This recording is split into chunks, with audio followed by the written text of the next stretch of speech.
కుమారుని శిక్షించి తాను స్వీకరించు ప్రతి కుమారుని దండించు అని కుమారులతో సంభాషించినట్లు మీతో సంభాషించు ఆయన హెచ్చరికలు మరచితిరి.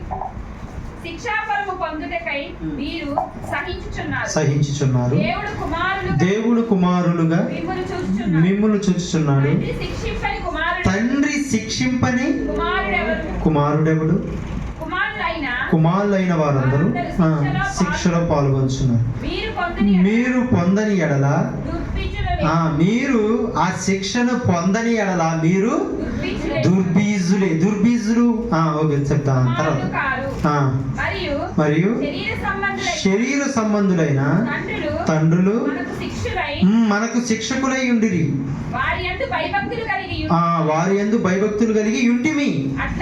అట్లయితే ఆత్మలకు తండ్రి అయిన వానికి బ్రతకవలెను కదా. వారు కొన్ని దినముల మట్టుకు తమకిష్టం వచ్చినట్టు మనల్ని శిక్షించిరి గాని మనము తన పరిశుద్ధతలో పాలు పొందవలెనని మన మేలు కొరకే, ఒకసారి మేలు కొరకే ఆయన శిక్షించుచున్నాడు.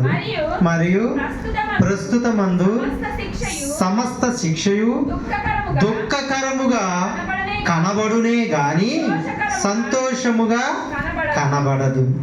అయినను దాని యందు అభ్యాసము కలిగిన వారికి నీతియను సమాధానకరమైన ఫలమిచ్చును.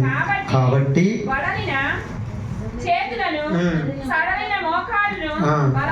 బలపరచుడి, మరియు కుంటికాలు బెనకక బాగుపడు నిమిత్తము మీ పాదములకు మార్గములను సారాలము చేసుకొనుడి. హల్లెలూయా, దేవునికి స్తోత్రం. ఇప్పుడు చెప్పాలి మనం అందరం కూడా.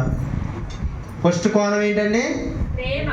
ఓకే, ప్రేమిస్తాడు. ఖచ్చితంగా మీ అవసరాలు ఖచ్చితంగా దేవుడు తీరుస్తాడు. ఓకే, మీకు అంటే అడుగుడి మీకు ఇవ్వబడును, తట్టుడి మీకు తీయబడును అంటున్నా. దేవుడే ఒక మాట మనతో చెప్తున్న మాట ఏంటంటే, నా కుమారుడా, ప్రభువు చేయు శిక్ష నీవు తృణీకరించకము. ఆయన నిన్ను గద్దించినప్పుడు ప్రభువు తాను ప్రేమించిన వానిని శిక్షించి స్వీకరించు ప్రతి కుమారుని ఏం చేస్తారంట? దండించు. జాగ్రత్తగా అంటే చూడండి, నాకెలా చూడండి. హల్లెలూయా. మీ అందరికి కూడా అర్థం కావాలి. ఈ వాక్యము ఖచ్చితంగా మన జీవితంలో చాలా ముఖ్యమైన వాక్యము. అంటే ప్రతి వాక్యం కూడా ముఖ్యమే, ఇది ఇంకా ఇంకా ముఖ్యము. హల్లెలూయా, దేవునికి స్తోత్రం. ఈ శరీరానికి తల్లిదండ్రులు ఎవరు? ఈ శరీరాన్ని కన్నా తల్లిదండ్రులు. ఓకేనండి. ఈ ఆత్మకు తల్లిదండ్రులు ఎవరు? ఆత్మకు తల్లిదండ్రులు దేవుడా మరైతే దేవుడు ఇటేనా? హల్లెలూయా. చూడండి, ఈ శరీరానికి తల్లిదండ్రులు అంట మనల్ని ఏం చేస్తారంట? శిక్షిస్తారంట. ఎందుకు శిక్షిస్తారు? తల్లిదండ్రులు బిడ్డల్ని ప్రేమించుచున్నారు కాబట్టి వారిని ఏం చేస్తారు? తనకిష్టం వచ్చినట్లంట శిక్షిస్తారు. హల్లెలూయా. కానీ ఈ ఆత్మ ఉన్నదే అంటే తల్లిదండ్రులు ఎందుకు శిక్షిస్తారండి? వాళ్ళు ఒక మార్గంలోకి నడవటానికి. ఇప్పుడు ఒక మాట మీకు చెప్తా నేను. చాలా మంది ఒక మాట అంటారు, నా బిడ్డ నేను ఎప్పుడు కూడా కొట్టలేదు, ఒక్క మాట కూడా అనలేదు అని అంటారు. సరే, ఓకే, దానికి కాదంటలేదులే. కానీ దేవుడి వాక్యము చెబుతుంది ఖచ్చితంగా ఏం చేయాలంట? తండ్రి శిక్షించిన కుమారుడు ధన్యుడంట. అర్థమవుతుందండి? నువ్వు కొట్టకపోయినావు అనుకోండి, నువ్వు దండించకపోయినావు అనుకోండి, వాడు ఎలా ఉంటాడు? అంతేనండి. దావీదు తన కుమారుడు, వాక్యము 2 రాజులు 1:6 ఉంటుంది. ఇంటికి పోయిన తర్వాత చదవండి. 1 రాజులు 1:6 ఉంటుంది. దావీదు భక్తుడు. దావీదు రాజుగా ఉన్నాడు. జాగ్రత్తగా అండి. దావీదు రాజుగా ఉన్నాడు. రాజుగా ఉన్నప్పుడు తన కుమారుడు కూడా ఏం ఆలోచించిందంటే, నేను కూడా రాజును అవ్వాలని తన కొరకు అందరూ కూడా సమకూర్చుకునేవాడంట. నేనే రాజు అని ప్రకటించేవాడంట. దేవుడు చెప్పేది లేదు, తన సొంత తండ్రి చెప్పేది లేదు. తనంతకు తాను తనంతకు తాను ఏం చేసిందంటే అందరికి ప్రకటించడం, దర్జాగా ఉండటం, ఎవరి మాట లెక్క చేయకపోవటము, అందరిని కూడా తృణీకరించడం, ఆ రకంగా జీవించేవాడంట. కానీ దావీదు దానికి ఏం చేయాలండి? నీకు నేను చెప్పిన నేను రాజునని, నీతో పాటు అనేక అన్నదమ్ములు ఉన్నారు, దేవుడు చెప్పాలి, దేవుడికి ప్రార్థన చేస్తే దేవుడు చెప్పాలి. నువ్వేంటి, నువ్వు రాజులో నువ్వు ప్రకటించుకొని అందరి మీద పెత్తనం చేస్తున్నావు ఏంటి, పెత్తనం చేస్తాం ఏంటని అని అనలేదు. అనకండి ఏం చేసిండు? ఏమన్నంటే తన మనసులో దాచుకొని, ఒకవేళ నా బిడ్డని ఏమన్నంటే తన బిడ్డ నొచ్చుకుంటాడేమోనని, బాధపడతాడేమోనని తన హృదయంలో ఏం చేసి దాచుకున్నాడు. ఒక్క మాట కూడా ఆ తండ్రి కుమారుణ్ణి అనకపోవటం వల్ల ఏమైందంటే, సొంత సొలొమోను అంటే దావీదు కుమారుడైన ఇంకో కుమారుడైన సొలొమోను తన కుమారుని ఏం చేసినట్టు చంపేసి, తన ఇష్టం వచ్చినట్టు ఉండడు. తండ్రి మందలింపు లేదు, తల్లి మందలింపు లేదు, శిక్ష లేదు. మందలింపు అంటే ఏంటి? చాలా మంది పిల్లలను మనం ఏదన్నా అంటా ఉంటే ఊరికే నన్ను తిడుతున్నారు, ఊరికే నన్ను ఆలుస్తున్నారు అని అంటా ఉంటాం. అవునా కదండి? కాకపోతే అది ఏంటంట, ఒక మార్గములోకి నడవటం. హల్లెలూయా, దేవుడికి స్తోత్రం. ఆ దావీదు భక్తుడు ఏం చేసిండు? తన కుమారుడు ఏమి చేసినా కూడా మందలించకపోతే ఏమైంది? ఆఖరికే తన ఇష్టం వచ్చినట్టు చేసిండు, ఆఖరికి మరణాన్ని పొందిండు. హల్లెలూయా, దేవుడికి స్తోత్రం. ఇప్పుడు సపోజ్ మీకు చెప్తా, ఇప్పుడు మన పిల్లల్ని హాస్టల్లో వేస్తున్నాం. ఎందుకు వేస్తున్నాము? ఇంటికాడ మన పిల్లలు వింటరా అండి? వినరు. అక్కడ ఏం చేస్తారు హాస్టల్లో? చిట్టి ఉందా? చిట్టి గట్లా ఉంది. ఏం చేస్తారు అక్కడ? పొద్దుటే 6ంటికి లేపుతారా? 6ంటికి ఖచ్చితంగా లెగాల్సి. 6ంటికి లేచి అమ్మటి ఏం చేయాలి? బ్రష్ చేస్తారా నాన్న, తర్వాత వ్యాయామం లాంటివి. ఎక్కడైతే ఇంట్లో అయితే 7:30, 8 ఇంకా వాళ్ళ ఇష్టం. ఇంకా అక్కడ ఏంటంటే ఖచ్చితంగా లెగాలి, ఖచ్చితంగా వ్యాయామం చేయాలి, తర్వాత ఏంటి ఖచ్చితంగా చదవాల్సిందే సన్నిహితం. అలా అంటే ఏంటంటే అది ఒక శిక్షణ. ఇది శిక్ష కాదు, ఏంటంటే ఇది ఒక శిక్షణ. హల్లెలూయా. ఈ శిక్షణ ఏం చేస్తుందంటే వాళ్ళు ఒక క్రమశిక్షణ నేర్పించడం జరిగింది. అర్థమైందండి? అంటే హాస్టల్లో ఉన్నోళ్ళే నేను చెప్పట్లేదు, బయట ఉన్నోళ్ళు క్రమశిక్షణ లేదని చెప్పట్లేదు. కానీ ఏంటంటే ఒక క్రమశిక్షణలో ఏం చేస్తుంది? నడిపించటం జరిగింది. దేవుడు కూడా అంటున్నాడు, దేవుడు నీకు ఇవ్వబోయే అంటే ఏమంటున్నా మాట, దేవుడు తాను ప్రేమించిన వారిని ఏం చేస్తాడంట? మొట్టమొదటిసారికి శిక్షించి గద్దిస్తాడంట. హల్లెలూయా, దేవుడికి స్తోత్రం. ఎందుకు శిక్షణ, ఎందుకు గద్దింపు? ఏం జరిగిందంట? మనకి మేలు జరగటానికే ఇవన్నీ కూడా మనకి జరుగుతూ ఉంటాయంట. హల్లెలూయా. సమస్య వచ్చింది, బాధ వచ్చింది, ఇబ్బంది వచ్చింది, దిగులు వచ్చింది, రైటే. ఎందుకు వస్తున్నాయి ఒక్కసారి మనం ఏం చేయాలి? గ్రహించుకోవాలి. దేవుని శిక్షణలో మనము ఉన్నామని మనం అర్థం చేసుకోవాలి. హల్లెలూయా, అర్థమైందంటే దేవుడు నన్ను ప్రేమిస్తున్నాడని మనం ఏం చేయాలి? ఆ గ్రహింపు మనకు ఉండాలి. అర్థమవుతుందండి? దావీదు భక్తుడు మాట్లాడండి ఒకసారి 40వ కీర్తన 17వ అధ్యాయం. ఇలా చాలా వాక్యాలు చెప్పాలనుకుంటున్నా. 40వ అధ్యాయము 17వ వాక్యం. అందరూ నాకేదో చూడండి, నిద్రలో ఎవ్వరు కూడా పోవద్దు. దగ్గరకు వచ్చి హల్లెలూయా అంట. నేను శ్రమపాల దీనుడైతిని ప్రభువు నన్ను తలంచుకొనుచున్నాడు. నాకు సహాయము నా రక్షణకర్తవు నీవే నా దేవా ఆలస్యము ఈ మాట చూడండి, చాలా మాట, మంచి మాట. 40వ అధ్యాయం 17వ వచనంలో నేను శ్రమల పాలై దీనుడనైతున్నానేంటి? ఈ మాట ఏంటి? ఒక మాట చూడండి ఒకసారి. నేను శ్రమల పాలై ఊపిలో దిగిపోయి నాశనం అయిపోతున్నాను, నన్ను ఎవరు కూడా పట్టించుకోవడం, నేను ఎంతో బాధలో ఉన్నాను, ఎంతో దుఃఖంలో ఉన్నాను, ప్రభువా ఇది నీకు గ్రహింపు లేదా అని అనాలి ఆ మాట. కానీ ఇక్కడ ఏమంటాడు భక్తుడు? అంటాడు దావీదు భక్తుడు, నేను శ్రమల పాలైపోయి ఏమంటాడు? దీనుడు అవ్వటంతో పాటు ఇంకోటి ఏంటంట? ఈ శ్రమలో దేవుడు నన్ను ఏం చేస్తున్నాడు? తలంచుచున్నాడు. దేవుడు మన గురించి హల్లెలూయా.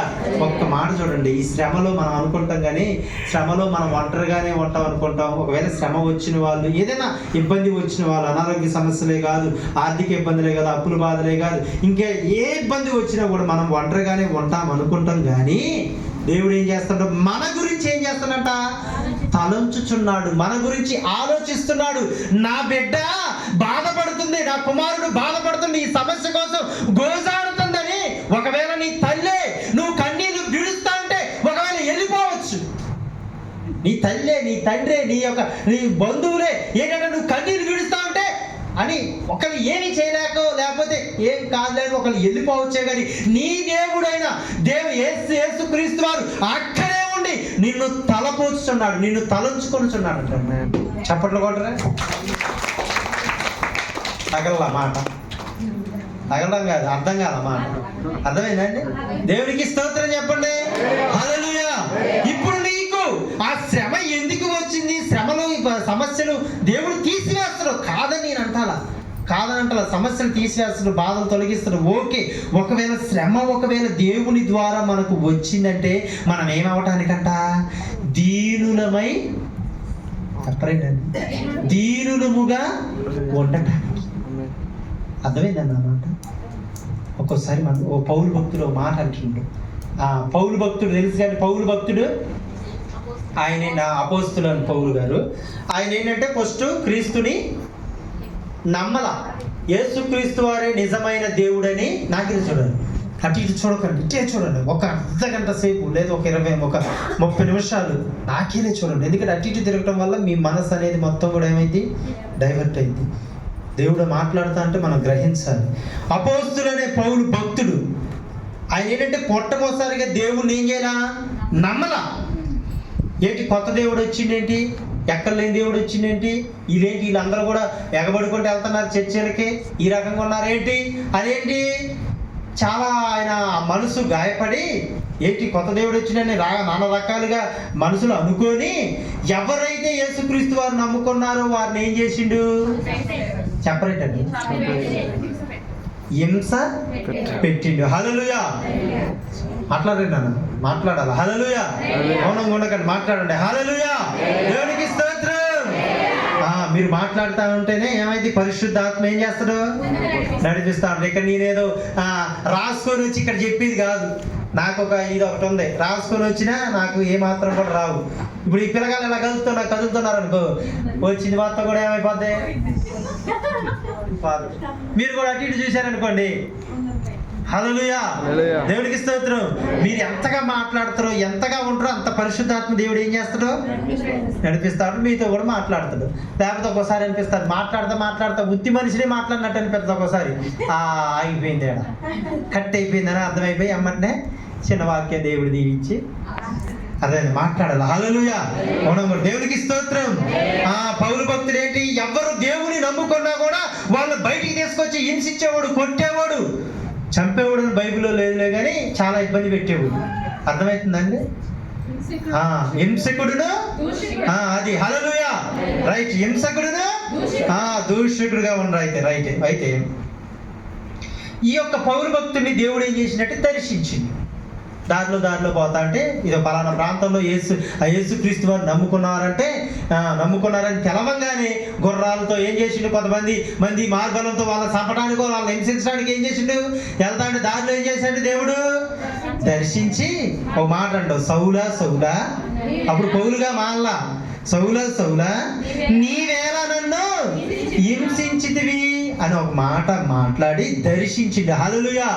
ఆ దర్శనం యేసుక్రీస్తు వారిని స్వయాన చూసిండు. ఆ దర్శనం వచ్చిన తర్వాత ఆయనే నిజమైన దేవుడని నమ్మిండు కదండి. జాగ్రత్తగా నమ్మిండు కదండి. ఆయన యేసుక్రీస్తు వారు ఒక మాట అన్నాడు, ఆయన్ని నా కొరకు శ్రమల పొందుటకే నేను ఒక సాధనముగా వాడుకుంటానని పౌలు భక్తుడు గురించి చెప్పిండు. ఆయన పెద్దలు అంటారు, రెండో యేసుక్రీస్తు వారు అంటారు. అంటే పెద్ద పాస్టర్లు, బిషప్స్ సైతం కొందరు రెండో యేసుక్రీస్తు వారేనా. ఎందుకంటే యేసుక్రీస్తు వారు రాజ్యం కొరకు, యేసుక్రీస్తు వారి తర్వాత ప్రాకులాడింది ఏనే అనేక సువార్త, అనేక ప్రాంతాలు. ఏంటి ఇక్కడ నుంచి భద్రాచలం వెళ్ళడానికి గంట పడితే ఎంతో ఇసుకు మనకి. ఆయన దేశాలు తిరిగిండు ఆయన. అర్థమైందండి? అనేక సువార్తలు ప్రకటించి అనేక ప్రాంతాలు తిరిగిండు ఆయన. అనేక మంది వేల సంఘాలని కట్టిండు. హల్లెలూయా. ఎంతో మందిని రక్షించిండు, ఎంతో మందిని యేసుక్రీస్తు వారిలోకి నడిపించిండు. ఆయనకి రెస్ట్ అంటూ లేదు. నిత్యము కూడా చంపుతురు అన్నకాడ యెరూషలేములో చంపుతారు అని తెలిసినా కూడా వారి కొరకు నన్ను చంపినా పర్లేదు కానీ అది బ్రతుకుట క్రీస్తే చావైతే మేలే, చావైతే మేలే, క్రీస్తుతో అత సాక్షిగా మారిన పౌలు వలె సాగేదా. హల్లెలూయా. చూడండి, బ్రతుకుట క్రీస్తే చావైనా నాకు లాభము, చావైనా నాకు మేలే. ఎందుకంటే ఈ లోక కొన్ని బంధకాలన్నీ కూడా విడిచిపెట్టి, శ్రమలన్నీ విడిచిపెట్టి హాయిగా ఆయన స్తుతిస్తూ ఆయన ఆరాధిస్తూ పరలోక రాజ్యంలో ఉండాలని ఆయన ఆలోచన. అయితే చూడండి, ఈ యొక్క పౌలు భక్తుడు ఇంతగా దేవుడి కొరకు ప్రాకులాడింది, ఇంతగా దేవుడి కొరకు చేసిండు. జాగ్రత్తగా అండి, దేవుడి కొరకు ఎంతో ప్రాకులాడింది, ఎంతో చేసిండు దేవుడి కొరకు. ఆయన నడుస్తూ ఉంటే ఆయన నీడబారి, ఆయన నడుస్తూ ఉంటే కొంతమంది రోగులు ఉంటారు కదండి, ఆ నీడ ఆయన ప్రార్థన చేయించుకోవడం కాదు, ఎంతో మంది జనం ఉండేవారు ఆయన పక్కన. ఆయన నీడ బారడానికి ఏం చేశారంటే, రోగస్తులు ఏం చేశారంటే మంచం మీదే పడుకోబెట్టేవాళ్ళు. ఒక ఆయన నడుకట్టు, ఆయన గుడ్డ తగిలి, ఆయన యొక్క వస్త్రపు ఆ గుడ్డ తగిలి ఏం చేశారంటే అనేక మంది ఏమయ్యారు? స్వస్థత పొందుకున్నారు. హల్లెలూయా. అనేక మంది పాపపు జీవితంలో నుంచి విడిపించడం జరిగింది ఆయన ద్వారా. దేవుడు అంత గొప్ప మహాశయుడు ఆయన. అర్థమైందండి ఆ మాట? మీకు అర్థమైందా? దేవుడికి స్తోత్రం. అలాంటి భక్తుడికి ఒక సమస్య ఉందంట. ఒకసారి లేదు నాన్న, ఒక్క సమస్య ఉందంట. 2వ కొరింథీయుల రాసిన ప్రత్యక్షతలు బహు విశేషముగా ఉన్నందున నేను అత్యధికముగా హెచ్చిపోకుండు నిమిత్తము నాకు శరీరంలో ఒక ముళ్ళు, నేను అత్యధికముగా హెచ్చిపోకుండా నిమిత్తము నన్ను నలగొట్టుటకు సాతాను యొక్క దూతగా ఉంచబడెను. అది నా యొద్ద నుండి తొలగిపోవాలని దాని విషయమై కుమార ప్రభువుని వేడుకొంటిని. అందుకు నా కృప నీకు చాలును, బలహీనత యందు నా శక్తి పరిపూర్ణమవుచున్నదని ఆయన నాతో చెప్పెను. కాగా క్రీస్తు శక్తి నా మీద నిలిచి ఉన్న నిమిత్తము విశేషముగా నా బలహీనత యందే సంతోషముగా అతిశయపడు. నేనెప్పుడు బలహీనుడును అప్పుడే బలవంతుడును గనుక క్రీస్తు నిమిత్తము నాకు కలిగిన శ్రమలోను, బలహీనతలోను, నిందలోను, ఇబ్బందుల్లోను, హింసల్లోను, ఉపద్రవములోను నేను ఇంత గొప్ప భక్తుడండి. యేసుక్రీస్తు వారి తర్వాత యేసుక్రీస్తు వారు అన్న వ్యక్తికి ఏముందంట? తన శరీరంలో ఒక ముళ్ళు ఉందంట. బాబా ఇటు చూడండి, ఏముందంట ఆ భక్తుడికి? ఒక భక్తుడు ఉంది. ఇప్పుడు దాకా చెప్పిన కదా, మీకు కూడా అర్థం కావాలి. అబ్రహం బాబా, మీకు కూడా అర్థం కావాలని నేను 2 సార్లు చెప్తా ఉంటాను. మీకు వచ్చి పోయేవారు కంటే మనకి ఏం ప్రయోజనం ఉండదు. హల్లెలూయా. దేవునికి స్తోత్రం. అంత ప్రత్యక్షతలు అంటే నీకు రేపొద్దున ఏం జరిగిద్దో, అమ్మ నువ్వు ఇలా జరుగుతుందో నీకు అంటే నీకు కొన్ని రోజుల్లో ఇంత ఇది జరిగిద్ది, నువ్వు జాగ్రత్తగా ఉండని ప్రత్యక్షత. అంటే రేపొద్దున జరిగేది కూడా చెప్పటమే ప్రత్యక్షత అన్నమాట. అంటే ఆ ప్రత్యక్షత పొందుకున్న వ్యక్తి రేపొద్దున ఏం జరుగుతుందో, ఏ వ్యక్తి పరిస్థితి ఎలా ఉందో, ఆయన జీవితం ఎలా ఉందో మనిషిని చూడగానే చెప్పే వ్యక్తి కంట ఒక ముళ్ళు ఉన్నదంట. హల్లెలూయా. ఆ ముళ్ళు ఎక్కడ ఉందంట? శరీరములో ఉందంట. అయ్యా ప్రభువా, నీ కొరకు నేను ఎంత ప్రాకులాడుతున్నాగా అయ్యా, ఇంతవరకు నేను సువార్త చేస్తున్నాగా అయ్యా, ఇంతవరకు నీ పని చేస్తున్నాగా అయ్యా ప్రభువా, నాకు ముళ్ళు ఉందగా నీకు తెలుసు కదా, ఈ ముళ్ళు తీసేవా? ఏంటి ఈ ముళ్ళు తీసేవా? ఈ ముళ్ళు గట్ట నువ్వు తీసేస్తే అబ్బా నేను ఇంకా ప్రార్థన చేస్తా, అబ్బా ఇంకా నీ పని చేస్తా, అబ్బా ఇంకా అనేక దేశాలు నీ పనిలో ఇంకా పనిముట్టిగా వాడబడతా, ఇది చేస్తా అది చేస్తానని ఏం చేస్తాడు? అలా అంటాడు. ఏంటి అయ్యా, నేను ఈ ముళ్ళుంటేనే ఇంతగా ప్రాకులాడుతాను కదా, ఈ ముళ్ళు తీసేస్తే ఇంకా నీలో ఉంటున్నాయ్యా, నీ గురించి సాక్ష్యం చెప్తా, నా యొక్క బలహీనతలైన దేవుడు చేసినని గొప్పగా నిన్ను హెచ్చిస్తా, అనేకులకు నీ గురించి చెప్తా, నేను దేవుళ్ళు కూడా ఎంతో ఎదుగుతున్నాయా అని పౌలు భక్తుడు సార్లే కానీ ఏం చాలంటున్నావు? నా కృప నీకు చాలు. నీ ముళ్ళు తీసేయటం మాత్రము కుదరదు. ఎందుకు? నీకు ఉన్నాయిగా మరి కొన్ని ప్రత్యక్షతలు, నువ్వు ముట్టుకుంటేనే స్వస్థతలు వస్తున్నాయిగా. నువ్వు హెచ్చిపోకున్నట్లు నీకు ఇది ఉండాల్సిందే. ఖచ్చితంగా నా కృప మాత్రం నీకు చాలు. జాగ్రత్తగానండి. ఇంత సమస్యల్లో అంటే ఆ యొక్క అనారోగ్య సమస్యతో, ఆ ముళ్ళుతో బాధపడుతున్న పౌలుకి దేవుడు ఏమంటున్నాడు? తీసేయనాయనా అని ప్రాధేయపడుతున్నాడు. ఎన్నోసార్లు ప్రార్థన చేశాను కానీ నువ్వు నన్ను పట్టించుకోవట్లేదు ప్రభువా, నీ పనే కానీ ఇంకేసేది అని అన్నా కూడా నా కృప నీకు చాలు. నువ్వు ఎప్పుడు బలహీనుడువో ఇదండి పాయింట్. హల్లెలూయా. అందరు చప్పట్లు కొట్టండి గట్టిగా. అసలు నిజంగా చూడండి, నువ్వు ఎప్పుడు బలహీనుడుగా ఉంటావో, ఎప్పుడు బాధలో కురిగిపోతావో, అప్పుడే నీ ఆత్మలో బలవంతుడు నువ్వు. అది తెలుసుకోండి. నువ్వు అదే అంటాడు. అందుకే నేను హింసలోను, ఉపద్రవంలోను, బాధలోను, నిందలోను, అవమానంలో ఏం చేస్తాడంట? బాధపడ్డంట, సంతోషిస్తాడంట. నిజమే కదండి. ఎప్పుడు బలహీనంగా ఉన్నామో, ఒకవేళ మన శరీరము దినదినము, నా అంతరంగ పురుషుడు, నా యొక్క బాహ్య పురుషుడు కృషించిపోయినా కానీ నా అంతరంగ పురుషుడు ఏం చేస్తాడట? దినదినము కూడా అభివృద్ధి పొందుతుందంట. అందుకేనండి మనకి కొన్ని శిక్షలు ఎందుకు వస్తూ ఉంటాయి మనకి? ప్రతి ఒక్కరు కూడా కొన్ని సమస్యలు ఎందుకు దేవుడు అనుమతిస్తూ ఉంటాడో? దేవుడు నిన్ను ప్రేమిస్తున్నాడు కాబట్టి నిన్ను గద్దించి దేవుడు జాగ్రత్తగానండి ఈ మాట. ఇప్పుడు ముళ్ళులు, మరి ఎవరికైనా ముళ్ళులు ఉన్నాయా అని చేయలేకమంటే ముళ్ళు లేని వాళ్ళు ఎవరు ఉన్నారండి? వామ్మో, ఒక ముళ్ళు ఏంటి పాస్టర్ గారు, మాకు చాలా ముళ్ళులు ఉన్నాయట్రా. హల్లెలూయా. ఆ ముళ్ళే నిన్ను బలవంతుని చేసేది. అర్థమవుతుందండి. కొంతమందికి భార్య ముళ్ళు అవ్వచ్చు. ఏంటి ప్రభువా, ఏంటి నాయన ఈ ముళ్ళు పెట్టేవు? నాయన నీలోనే ఉన్నానుగా, అయ్యా నీ మందిరానికి వస్తున్నానుగా, ఎంత నాయన నా భార్య ఏంటి మాట్లాడితే చేదరించుకుంటుంది, మాట్లాడితే ఇబ్బంది పడిద్ది, ఏంటి నాయన ఇది తీసేయి ప్రభువా అని అంటే, బిడ్డ కొన్ని రోజుల మట్టిగా ఆ ముళ్ళు అట్టు ఉండాలి. ఎందుకు? హల్లెలూయా. బంగారానికంట, జాగ్రత్తగా, బంగారానికంట ఏమంటుకుంటది? మట్టిలో నుంచి తీసినప్పుడు మస్ట్, అదే మట్టి అంటుకుంటది. ఆ బంగారం కొన్న మస్ట్ తొలగించబడటానికి ఏం కావాలంట? హల్లెలూయా. హెబ్రీ రాసిన పత్రికలో ఉండ, నీ దేవుడైనా యెహోవా నీ దేవుడు దహించు అగ్ని అయి ఉన్నాడు. ఏంటంట? నీ దేవుడు ఎవరై ఉన్నాడు? ఆయన అగ్ని అయి ఉన్నాడు.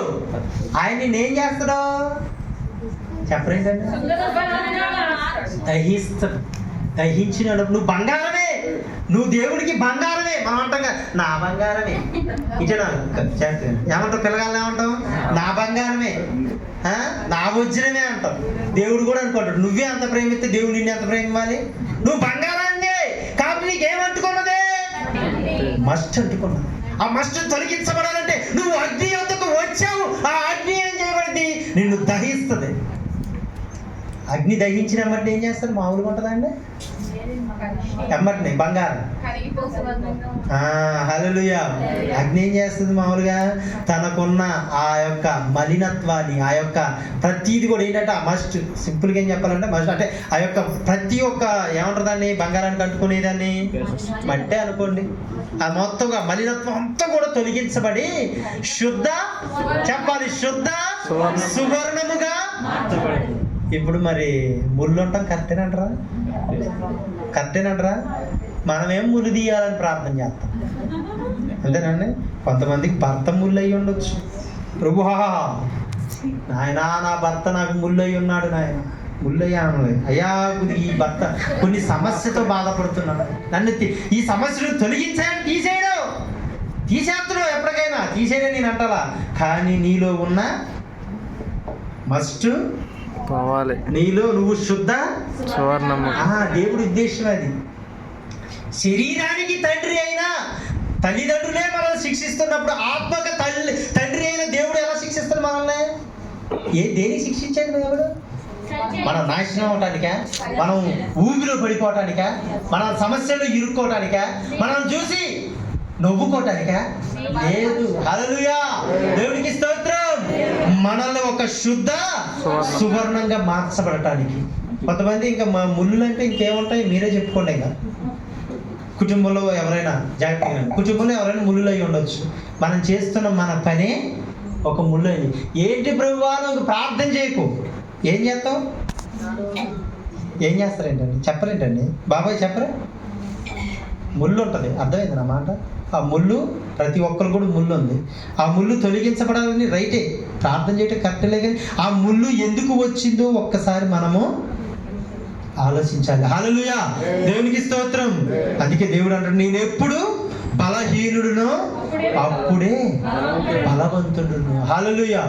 అందుకే ఎబ్రిల్ రాసిన పత్రికలో అంటుంట కదా, వడలిన చేతులను సడలిన కాళ్ళను ఏం చేయాలంట? బలపరుచుకోవాలంట, సిద్ధము చేసుకోవాలంట. దేవునికి స్తోత్రం. హల్లెలూయా. ఇప్పుడు జాగ్రత్తగానండి. ఇప్పుడు దహించు అగ్ని అని మనం చెప్పాం కదా. దేవుడు ఎవరండి? దహించు అగ్ని అన్నాడు. Right, okay. ఆ అగ్ని కాడికి కొన్ని వస్తువులు పట్టకపోతాం బాబాయ్. ఒక ఇనుమును పట్టకపోయి మనకు గొడ్డలు కావాలి, లేకపోతే ఒక గుణపం కావాలి, ఒక ఇనుపు, ఒక రాడ్డుని పట్టాలి. అప్పుడు ఏం చేస్తారు? అమ్మటనే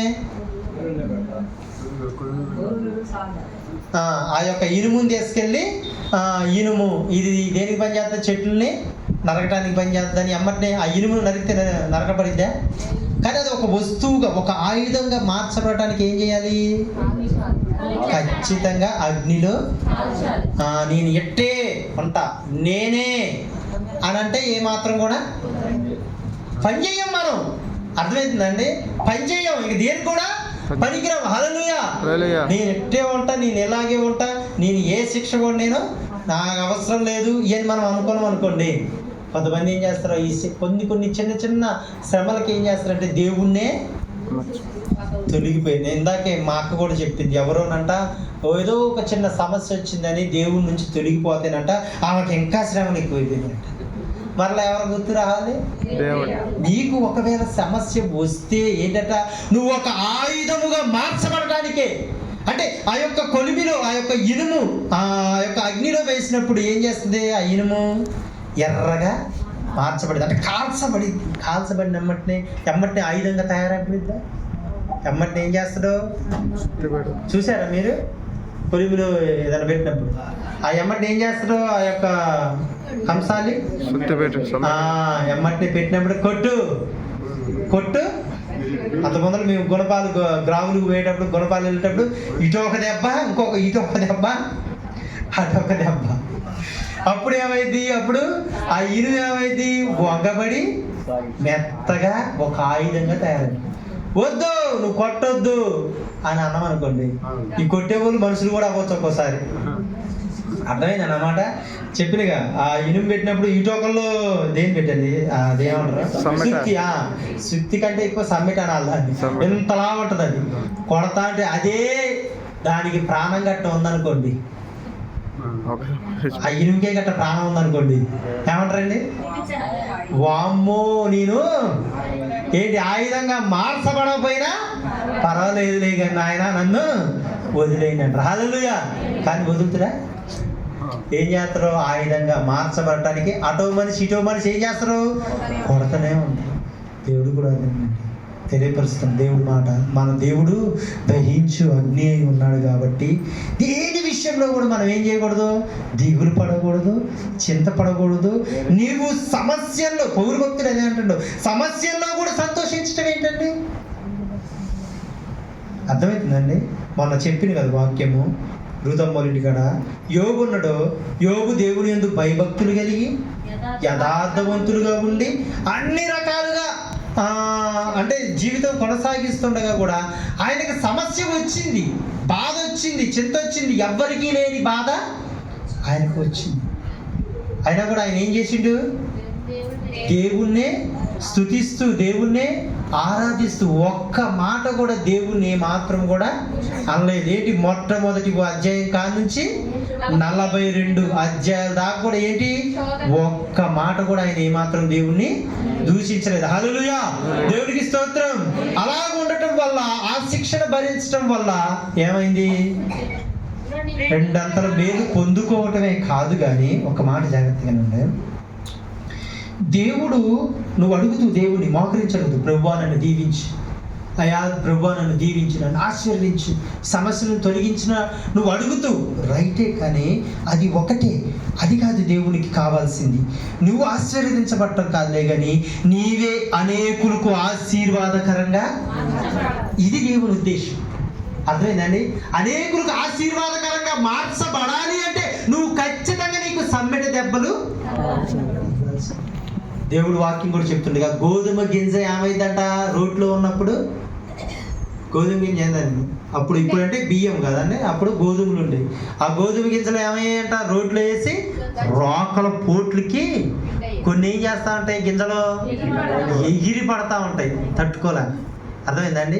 ఎగిరి పడిన దాన్ని ఏం చేస్తారు, కొన్ని ఇంకా తెలివి గల ఏం చేస్తారు తెలుసా అండి, రోడ్డు అవతల పడద్ది, కింద పని తీయడం కుదిరిద్దా, కుదరదు. హల్లెలూయా. ఇప్పుడు ఆ గోధుమ గింజ ఏమైంది అంటే ఆ మెత్తగా పిండిలా ఒక పదార్థం అనేది రావడానికి. ఆ మాటలు మీకు అర్థమవుతున్నాయండి? దేవునికి స్తోత్రం చెప్పండి. హల్లెలూయా. పిండితో అవ్వగా అయిపోయిందా, ఎమ్మటిని ఏం చేస్తారు, ఎమ్మటిని నీళ్లు పోసి దాన్ని ఏం చేస్తారు చెప్పరే,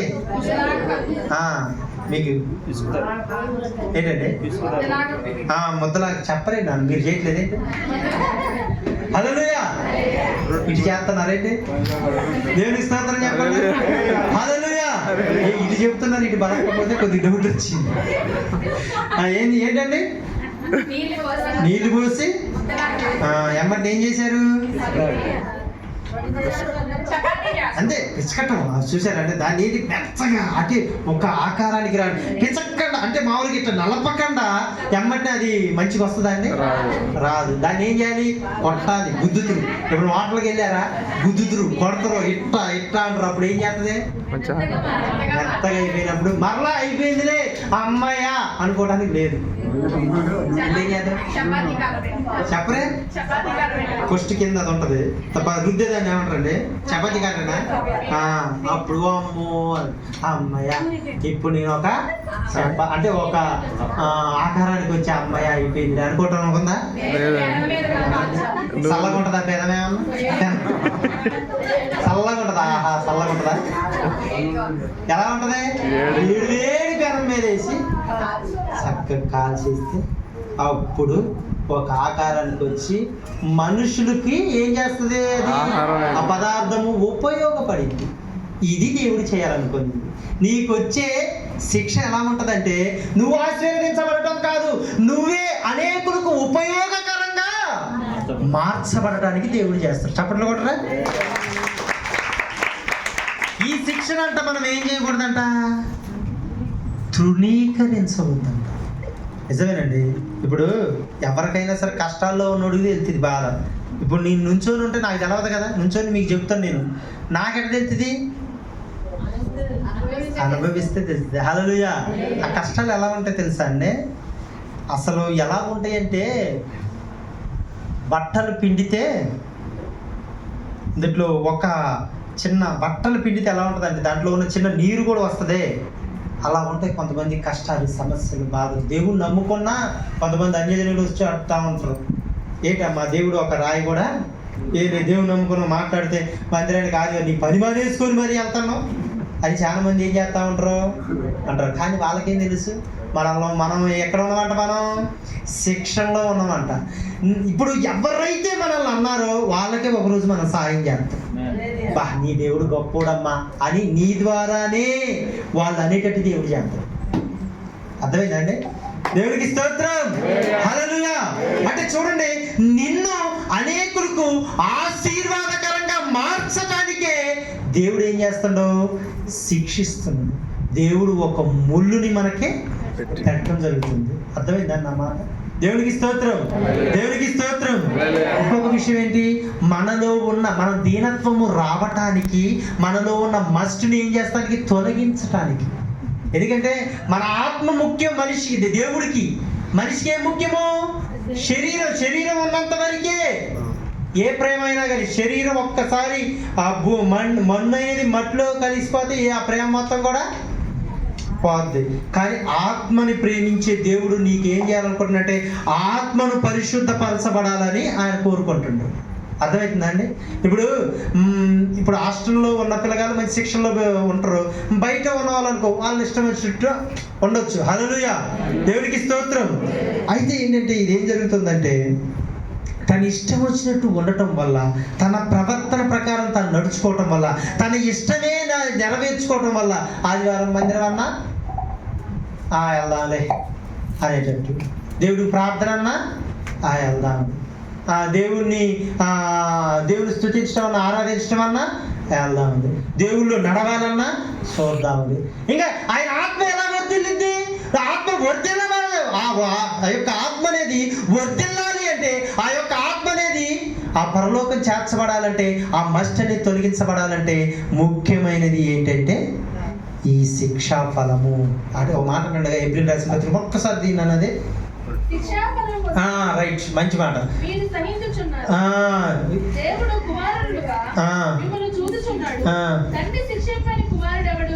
కుమారులైన వారందరూ శిక్షలో పాలు పొందుచున్నారు. శిక్షలో చాలు. ఇప్పుడు చూడండి, ఇప్పుడు మనం ఎందుకు శిక్షించబడుతున్నాం అంట?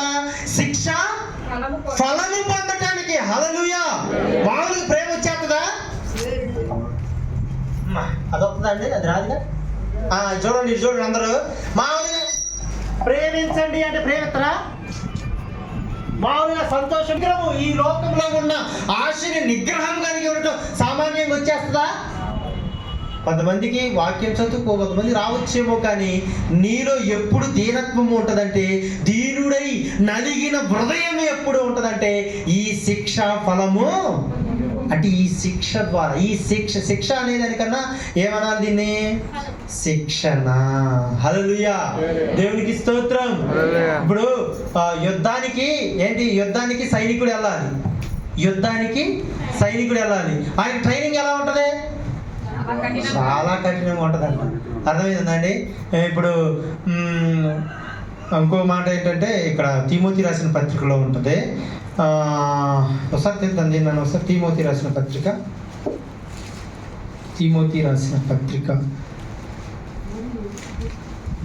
2వ అధ్యాయం, 2వ పత్రిక 2వ అధ్యాయము 4వ వచనం. సైనికుడు ఎవడును యుద్ధమునకు పోవునప్పుడు తన్ను దండులో చేర్చుకున్న వారిని సంతోష పెట్టవలనని ఈ జీవన వ్యాపారంలో చిక్కుకొనడు. మరియు జట్టి అయిన వాడు పోరాడునప్పుడు నియమం ప్రకారం పోరాడుకుంటే వానికి కిరీటము దొరకదు. పాడుపడిన వ్యవసాయకుడే మొదట ఫలము. జాగ్రత్తగా ఇక్కడ మాట, ఇక్కడ ముగ్గురు చూపిస్తాడు దేవుడు. ఎవరెవరిని? సైనికులు చూపిస్తాడు. తర్వాత జట్టివాడు అంటే ఆటల పోటీలు ఉంటాయి కండి. వాడు ఇప్పుడు ఒక క్రికెటర్ ఉండండి. క్రికెట్ ఇప్పుడు అప్పుడు క్రికెట్ అంటే అమ్మా పిచ్చిలే, కానీ ఇప్పుడు క్రికెట్ మొత్తం మర్చిపోయినా. అయితే అప్పుడు మా కాలంలో ఎవరు ఉండాలంటే ధోని తెలుసా? ధోని ఉండేవాడు. ధోని చాలా, అంటే ధోని ఆ స్థానానికి రావటానికి, ఆ జట్టులో ఒక కెప్టెన్గా ఉండి వరల్డ్ కప్ అనేది మన దేశానికి తీసుకురావడానికి కారణం ఎట్టెళ్ళి అట్లా వచ్చేసిందా? ఎంత శిక్షణ పొందుకుంటాడో, ఎంతగా కష్టపడాలి. జాగ్రత్తగా మాట. పిటి ఉషా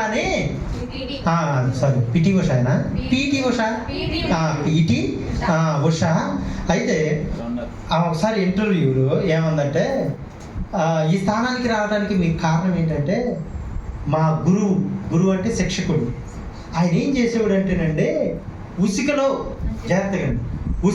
హల్లెలూయా చూడండి, దేవునికి స్తోత్రం. ఉసికలో పరిగెత్తమనేవాడు అంట. ఉసికలో పరిగెత్తమంటే అట్ట కొద్దిగా ఇబ్బందేనండి. పరిగెత్తిన తర్వాత ఏం చేసేవాడు అంటేనంట, ఈ ఉసికని లేకపోతే నీళ్ళ బ్యాగ్ నుంచి కాళ్ళకు కట్టేవాడు అంట. కాళ్ళకు కట్టి పరిగెత్తమనేవాడు అంట. అర్థమైందండి? ఉసిక బ్యాగులు ఉంటాయి కండి, కాళ్ళకి ఇట్ట కట్టేసి కాళ్ళగా కట్టి ఉరకమంటే మళ్ళీ ఉసుకలోనే ఉరకమంటే ఉరకగలరా? ఉరకలేదు. అప్పుడు అనుకోలేదంట, నాయను ఈయనెక్కడ దొరికింది నాయన ఈయన దగ్గర నేను భరించలేకపోతాను నేను నా ఇంకా ముందుకెళ్ళేదేమో కానీ ఈయన నన్ను చంపేసేటట్టే ఉన్నాడని ఆమె అమ్మా బాధపడేది, దిగులు పడేదని. కానీ ఏమి మాట కూడా అనేది కాదంట. హల్లెలూయా. కానీ కొన్ని రోజులకి ప్రపంచాన్ని కదిలిచ్చిందా. జట్టి అయిన వాడు ఏంటంటే నియమం ప్రకారము పోరాడాలి. సైనికుడు యుద్ధానికి పోయినప్పుడు ఖచ్చితంగా చక్కగా పొరుగుల మీద పడుకొని ఆయన్ని ఎక్కడ ఏ అడుగుల్లో ఉంటాడో అయినా కూడా ఏం చేస్తాడు, దండులో చేర్చుకున్న వాడినే సంతోషించాలనుకుంటాడు, బయట ఉన్న వారిని ఎవరిని కూడా సంతోషింపడు. అందుకే ఈ జీవన వ్యాపారంలో ఆయన ఏం చేయడంట, చిక్కుకోడంట. మరి వ్యవసాయదారుడు ఎలా కష్టపడాలి? వ్యవసాయదారుడు వీళ్ళెవరు కూడా బద్ధకంగా ఉంటారా అండి? వీళ్ళందరూ కూడా సంతోషమే ఉంటుందా? ఎప్పుడు కూడా ఏం చేయాలి, కష్టపడుతూనే ఉండాలి, శ్రమ అనేది అనుభవిస్తూనే ఉండాలి. ఆ శ్రమ అనుభవించడం వల్ల వాళ్ళకి ఏం జరిగింది, శిక్ష ఫలము పొందుకుంటారు. హల్లెలూయా. దేవునికి స్తోత్రం. అందరు రెండు చేతులు దేవునికి స్తోత్రం. హల్లెలూయా, హల్లెలూయా. అందుకే మీరు శిక్షను అనుభవిస్తేనే మీరు నా బిడ్డలు అంటాడు. ఒకవేళ మీరు శిక్షా ఫలము అనుభవించకపోతే మీరు దుర్బీజులే అంటాడు. దుర్బీజులు అంటే ఒకసారి చెప్పా, అందుకే మళ్ళీ నేను ఆగిన. దుర్బీజులు అంటే ఏంటి? మీరు నా ఫలాన్ని అంటే మీరు నేను విధించిన శిక్షకి మీరు పాలు పంచుకొని ఉంటే, ఆ శిక్షలో మీరు పాలు పంచుకుంటే మీరు నా కుమారులు కుమార్తెలు అంటాడు. ఒకవేళ ఈ శిక్ష అనేది మీరు పాలు పంచుకోకపోతే, ఈ శిక్ష అనేది మీకు రాకపోతే మీరేంటంట, దుర్బీజులే అంటాడు. హల్లెలూయా. దుర్బీజులు అంటే ఏమిటంటే ఏంటి, కుమారులు అంటే తండ్రికి కుమారుడు కానివాడు, వాడిని ఏమంటారు? తండ్రికి కుమారుడు కాని వాడిని ఏమంటారు? అర్థం కాదా మీకు? అర్థం కాదా? తండ్రికి కుమారుడు కాని వాడిని ఏమంటారు అండి? వాళ్ళు దుర్బీజులు అంట. తండ్రికి కుమారుడు కానంటే ఇప్పుడు ఎవరైనా మనం కొద్ది పిల్లలు లేని వాళ్ళు ఏంటంటే ఎవరైనా పెంచుకున్నారనుకోండి, అర్థమవుతుందండి, పెంచుకున్నారనుకోండి, వాళ్ళు సొంత తండ్రి అయిపోతుందా? అప్పుడు హల్లెలూయా. దీనికన్నా సింపుల్ చెప్పాలంటే ఈ మాట మీరు అర్థం చేసుకుంటారు, ఆ దేవుని వాక్యమే కాబట్టి నేను చెప్తున్నా. అక్రమ సంబంధము ఉంటుంది కదండి, దాని ద్వారా పుట్టిన కుమారులను ఏమంటారు అంటే దుర్బీజులు అంటే. ఇది మ్యాటర్. హల్లెలూయా. దేవునికి స్తోత్రం. అంటే ఇప్పుడు మనము యేసు రక్తము చేత కడగబడి సొంత బిడ్డలుగా మార్చబడ్డా. మనం దుర్బీజులం కాదు, అర్థమైతే? మన సాతాని సంబంధం కాదు. మనల్ని కన్నది యేసుక్రీస్తు వారు, మనల్ని తల్లి గర్భంలో వేసింది ఎవరు? యేసుక్రీస్తు వారు. మనం దుర్బీజులు కాదు. కాబట్టి మనం ఒక ఫలాన్ని పొందుకోవటానికి ఈ ముళ్ళులు అనేవి వస్తూ ఉంటాయి. అదేనండి వాక్యానికి రెండో పక్క. ఒక పక్క ఏంటి, ఒక పక్క ఏంటి, ఇది గుర్తుపెట్టి. ఒకవేళ శిక్ష వచ్చింది అనుకోండి, ఈ సమస్య వచ్చింది అనుకోండి, ఈ ముళ్ళుగా ఉందనుకోండి, అప్పుడు నువ్వు అర్థం చేసుకోవాలి. అందుకే దేవుడు ఒక మాట అంటాడు, సమయం ఎక్కువైనా ఏమనుకోకండి, నా వైపు చూడండి. అందుకే నిర్భరమైన బుద్ధి గలవారై మెలుకుతూ ఉండండి. మీ అపవాది ఏం చేస్తాడు, మీకు వచ్చిన శిక్షను బట్టి నీకేంటి ఇది వచ్చింది, ఈ శిక్ష వచ్చింది ఏంటి, ఈ బాధ వచ్చింది ఏంటి, ఈ దిగులు వచ్చింది ఏంటని నానా రకాలుగా మన మనుషులు ఏం చేస్తూ ఉంటాడు. అందుకే అంటాడు, అపవాది గర్జించు సింహం వలె ఎవరిని మృంగుతుమా అని చాలా జాగ్రత్తగా ఉండాలి మనం. అర్థమవుతుందండి? వాడు ఏం చేస్తాడు, అపవాది గాడు కుటుంబంలో అలజడి పుట్టిస్తాడు. ఏదైనా సమస్య వచ్చిందనుకోండి, అలజడి వచ్చేస్తుంది. ఎవరైనా ఏదన్నా అంటే ఎవరైనా మనం ఒక మాట అన్నారనుకోండి, అలజడి వచ్చేసి మనం ఏం చేస్తాం, రేగిపోతాం, వెళ్ళిపోతాం. ఇంకా అప్పుడు ఏం చేస్తాడు, మనం దేవుణ్ణి నమ్ముకున్నామని అది మనం మర్చిపోతాంలే. కానీ అప్పుడు అపవాది గారి ప్రేరేపణలో చేస్తూ ఉంటుంది. హల్లెలూయా. అందుకే ఇప్పుడు భార్య ఉందనుకోండి, భర్త వచ్చిండు, సపోజ్ మీకు అర్థమయ్యే భాషలో నేను చెప్తాను. భార్య ఉంది, పొద్దా పని చేసి వచ్చి భర్త వచ్చి ఏం కూర అంటాడు. ఈ లోపల ఏమి దొరక్క కొద్దిగా ఆయనకి ఇష్టం లేని కూర చేసింది అనుకోండి, అర్థమైందండి అన్నమాట. ఇష్టం లేని కూర చేసింది అనుకోండి, అప్పుడు నాకు ఇష్టం లేదని కూడా నువ్వు చేసావని ఇప్పుడు ఏం చేస్తారు? ఈయన ఒక మాట, ఈయన ఒక మాట, ఈయన ఒక మాట, ఆయన ఒక మాట. హల్లెలూయా, దేవుడికి స్తోత్రం. ఆ మాట పేరుకుంటే ఏమైపోద్ది? ఇంకా పెద్ద గొడవ అయిపోద్ది అనమాట. అర్థమైందండి. అది కూడా మనం ఒక్కసారి మనం ఆలోచించాలి. ఎవరైనా మనల్ని లేదని అన్నా నిదానంగా ఉండండి, జాగ్రత్త, కంగారు పడిపోకండి. ఎందుకంటే అపవాదిగాడు ఏం చేస్తాడు? రేపుతా ఉంటాడు, మన హృదయాన్ని ఏం చేస్తాడు? చెడగొట్టాలనుకుంటాడు. అర్థమవుతుంది అన్నమాట. దేని చింత వచ్చినా, దిగులు వచ్చినా, ఏది కూడా ఎవరో ఏదన్నారు, ఏదో మాట ఉంది, ఏదో చింత ఉందని మీరు ఎంత మాత్రం కూడా కలవరపడాల్సిన అపవాదిగాడు ఏం చేస్తాడు? మొట్టమొదటి పాయింట్ ఏంటంటే, అపవాదిగాడు మన హృదయంలో అలజడి పుట్టిస్తాడు. అమ్మో, ఇంత సమస్య వచ్చింది, ఇంత బాధ వచ్చింది, ఇది తీర్చబడిద్దా? ఈ సమస్య నుంచి నేను విడిపించబడతానా? అయ్యో నా పరిస్థితి అట్ట, నా బిడ్డల పరిస్థితి అట్ట, నా భర్త, నా భార్య, అయ్యో నా పరిస్థితి అట్టా అని ఏం చేస్తాడు? మనిషి దిగులు పడతా ఉంటాడు. కానీ ఈ శిక్ష నీకు వచ్చింది నువ్వు ఫలము అనుభవించడానికే. హల్లెలూయా. ఏది విషయంలో కూడా జాగ్రత్త. ఈ మాట ఏంటంటే, ఈ అపవాదిగాడు ఏంటి? ఒక గుంట నక్కలాగా ఏం చేస్తూ ఉంటాడు?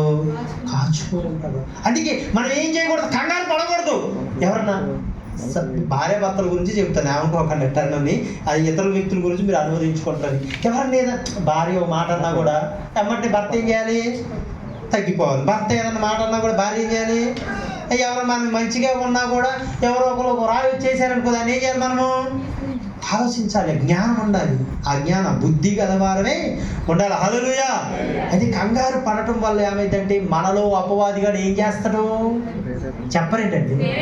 ప్రేరేపించి నీ కోపం ఉంటే ఆ రోజు మట్టిగా ఉండాలి. సూర్యుడు అస్తమించే సరిగ్గా ఆ కోపం ఉందంటే నువ్వు అబద్ధికుడివి. హల్లెలూయా. మాట చాలా గుర్తు పెట్టుకోవాలి. అవును కదండి.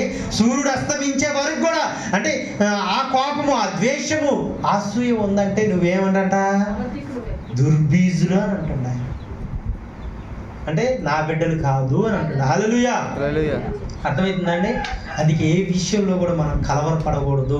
ఈ చింత వచ్చింది, ఈ దిగులు వచ్చింది, ఈ బాధ వచ్చింది, ఈ వేదన వచ్చింది, అయ్యో ఈ అనారోగ్య సమస్య వచ్చింది, అయ్యో నేను ఈ అనారోగ్య సమస్యలోనే కృంగిపోతానా, ఆ ఊబిలోనే పడిపోతానా, నన్ను పైకెత్తేవారు నేను చెప్పిన కదా, మన కష్టం వస్తే తల్లి అయినా చూసుకుంటే వెళ్ళిద్ది, కానీ దేవుడు మాత్రం చూస్తూ ఊరుకోనేవాడు కాదు. మనకు కష్టం వచ్చినా, సమస్య వచ్చినా దేవుడు అనుమతి లేకుండా రాదు. అర్థమవుతుందా? నువ్వు దేవుడు నమ్ముకొని ఆయన రక్తము చేత కడగబడ్డావు కాబట్టి సమస్య వచ్చిందంటే ఆయన అనుమతి పొందుకొనే వస్తుంది. ఆయన అనుమతి పొందుకొని వచ్చిందంటే మనం ఇంకా మనలో ఉన్న ఏంటట?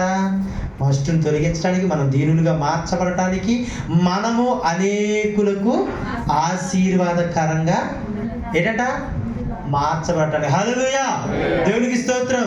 చిన్న సాక్ష్యం చెప్పి నేను ముగించుకుంటా. ఒక సేవకుడు ఉన్నాడంట. సేవకుడు గురించి, ఇంకా సేవకుడు